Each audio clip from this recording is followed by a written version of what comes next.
Magandang araw! Ako si Kisha at narito ako upang talakayin ang mga Catostylus mosaicus o mga jelly blubbers.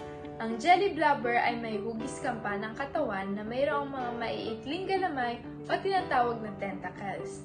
Ang hugis ng katawan at mga galamay nito ay epektibo sa kanilang paglalangoy sa mga matitinding agos ng karagatan.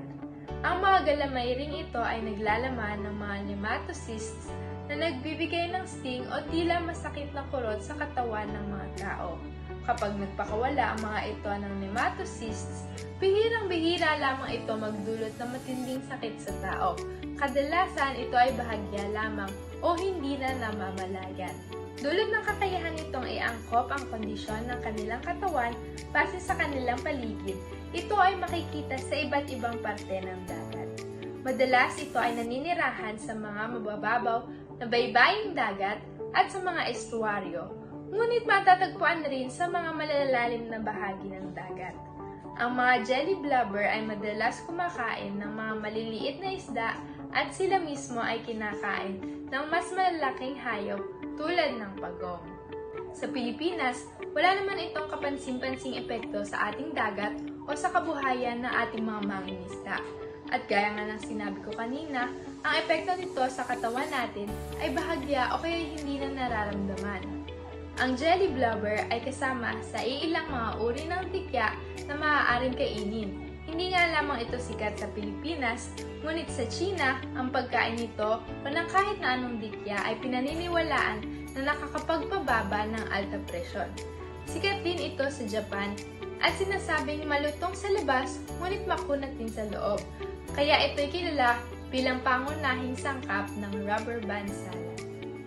Tungkol naman sa pagmamonitor ng mga jelly blubber, sa ngayon hindi pa sapat ang mga impormasyon na mayroon tayo upang lubos na masuri ang epekto nito sa dagat at sa mga tao, kung kaya't mahirap din antabayanan ang paglago o pagunti nito.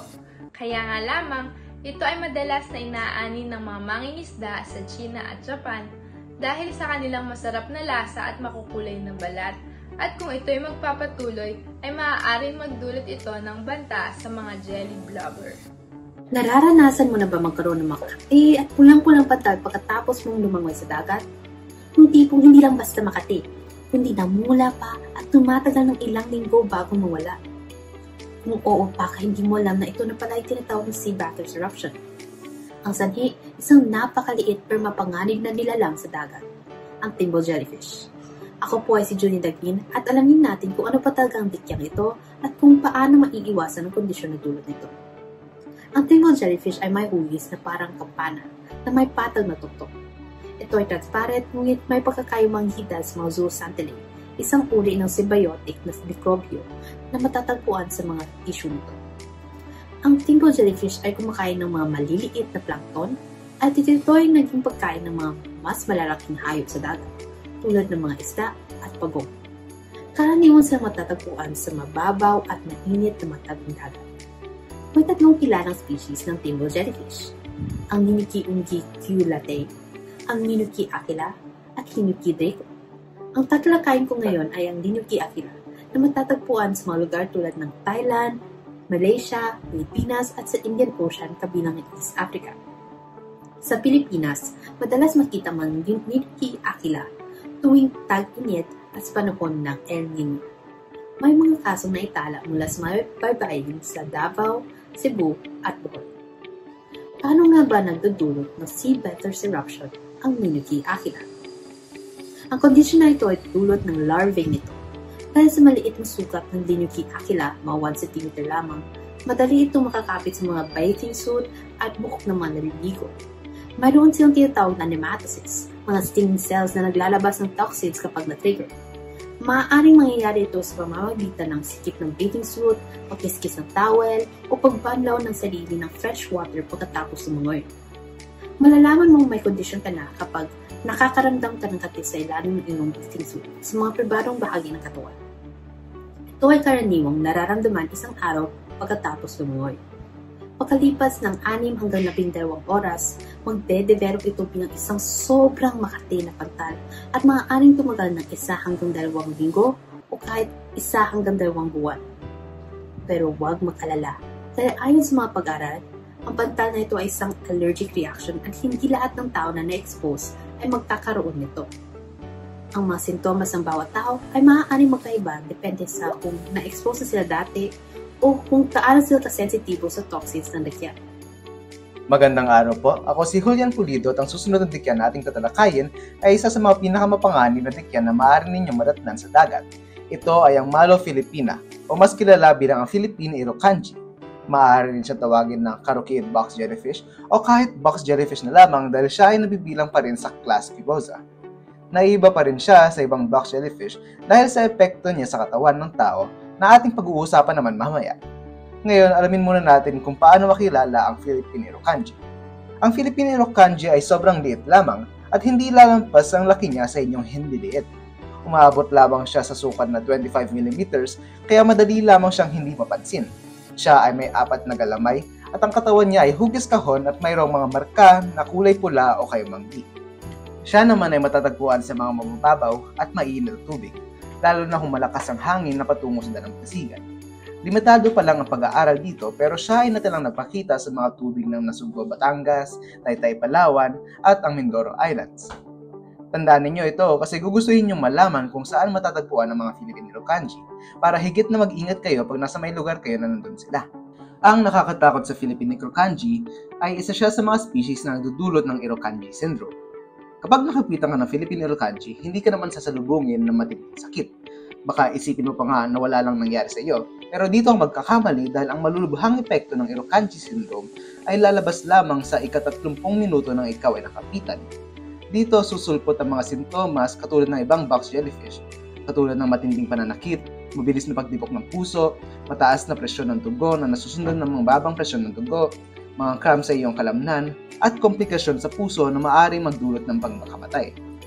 Kung mapansin ninyo na may lumapit sa inyo na dikya, kahit hindi siya ganoon masakit, makakabuti na pumunta pa rin kayo sa ospital dahil ang pinakamasamang epekto ng Philippine Irukandji ay ang posibilidad na mamatay ka.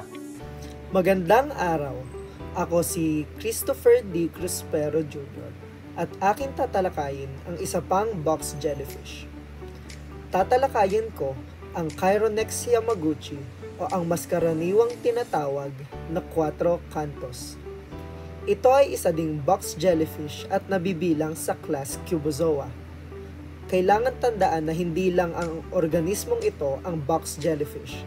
Maraming mga box jellyfish at posibleng may mga pagkakaiba sa kanilang mga katangian. Ang isa sa pagkakapareho ng mga organismo sa class Cubozoa ay ang kanilang katawan na hugis kahon. Sila rin ay madalas na may similar na epekto ang mga box jellyfish sa isa't isa, particular sa epekto nila sa mga tao kapag sila ay napasahan ng kamandag. Ano nga ba ang mga natatanging katangian ng Quattro canthus o Chironex yamaguchi? Ang kulay ng Quattro canthus ay transparent o minsan ay mala-amber na kulay. May pagka-brown o pink ang mga kulay ng mga pattern sa katawan nito na kadalasang nagiging mas malinaw sa ilalim ng ilaw.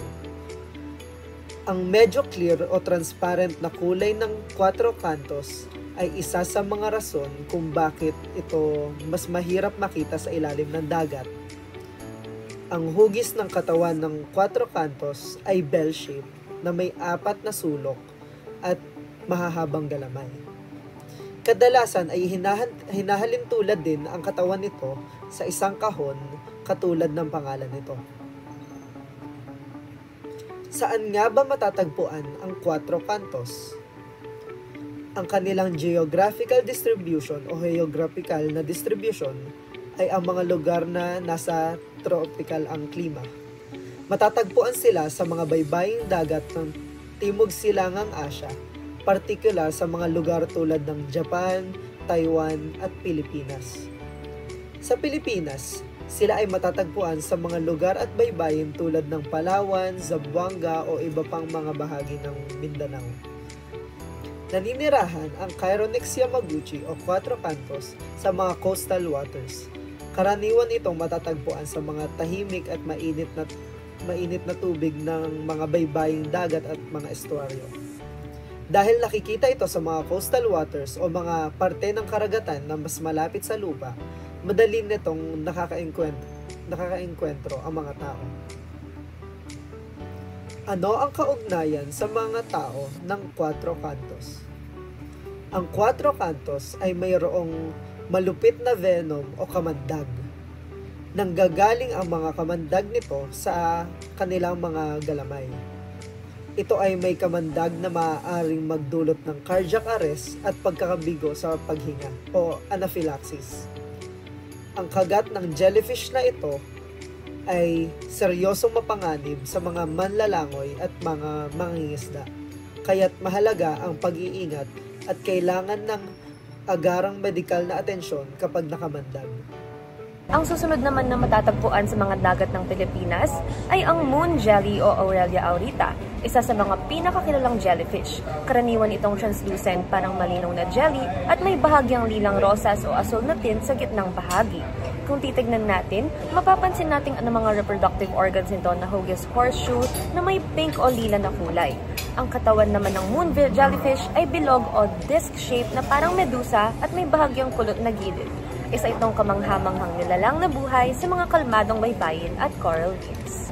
Ang moon jellyfish ay matatagpuan sa mga baybayin, lagoon at estuary, kung saan ang tubig ay kalmado at may sapat na nutrisyon. Karaniwan silang makikita malapit sa mga coral reefs at mangrove areas na nagbibigay ng proteksyon at pagkain.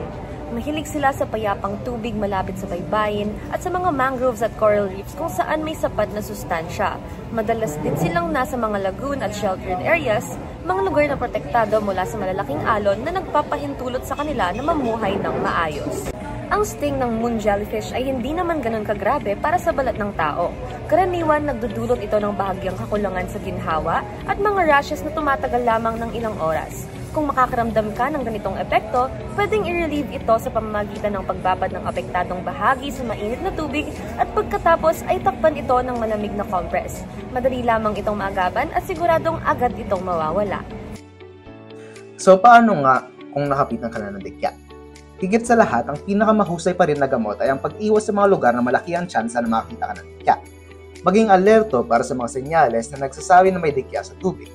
Kung may makita ka, mas mabuti nang hindi lumusog kaysa ilagay pa ang sarili mo sa panganib. Kung nakapitan ka na, ito ang mga dapat mong gawin.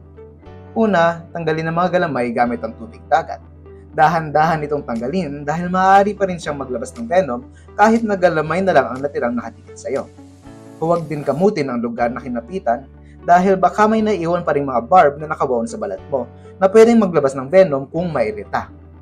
Para sa sakit, huwag na huwag mong ihian. Sikat ito na sinasabi sa media pero hindi ito totoo at maaari pang makasama lalo. Gamitan na lang ng suka. At huli, dumiretso na sa ospital kahit mawala na ang sakit dahil hindi mo alam ang hangganan ng mga sintomas na mararanasan mo. Bilang karagdagan impormasyon, kung makakita ka ng dikya sa dalampasigan, huwag pa rin ito lapitan at hawakan dahil maaari pa rin siya magdulot ng mga sintomas kahit na inakala mong patay na siya. Maraming salamat po sa pakikinig at ito ang aming presentasyon tungkol sa stinging jellies. Maraming salamat.